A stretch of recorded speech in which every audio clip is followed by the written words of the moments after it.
बालवीर, अच्छाई की शक्ति की कहानी।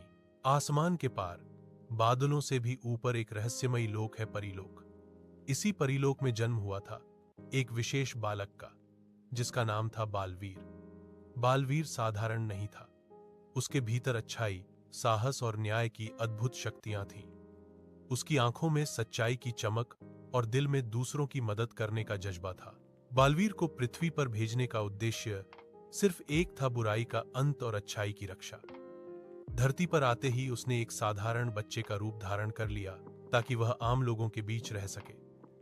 दिन में वह स्कूल जाता, दोस्तों के साथ खेलता और रात होते ही बुराइयों से लड़ने निकल पड़ता। परीलोक की रानी महारानी शिंघा बालवीर पर हमेशा नजर रखती थीं। जब भी धरती पर कोई बड़ा संकट आता, वह बालवीर को संकेत देती।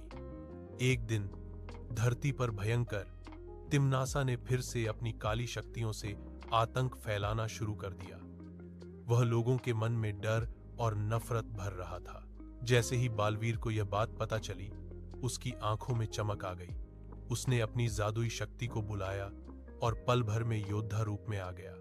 उसके शब्द गूंजे, जहां बुराई होगी वहां बालवीर जरूर होगा। तिम्नासा ने बालवीर को कमजोर समझ लिया, लेकिन यह उसकी सबसे बड़ी गलती थी। बालवीर ने अपनी बुद्धि, धैर्य और शक्ति से तिम्नासा के हर वार को नाकाम कर दिया। उसने लोगों के दिलों से डर निकाल दिया और उनमें फिर से विश्वास जगा दिया। लड़ाई आसान नहीं थी। कई बार बालवीर गिरा, लेकिन उसने हार नहीं मानी। उसे याद था कि वह सिर्फ अपने लिए नहीं, बल्कि पूरे संसार के लिए लड़ रहा है। अंततः अच्छाई की जीत हुई और तिम्नासा अपनी काली दुनिया में हार कर लौट गया। जब सब कुछ शांत हो गया, बालवीर फिर से एक सामान्य बच्चे के रूप में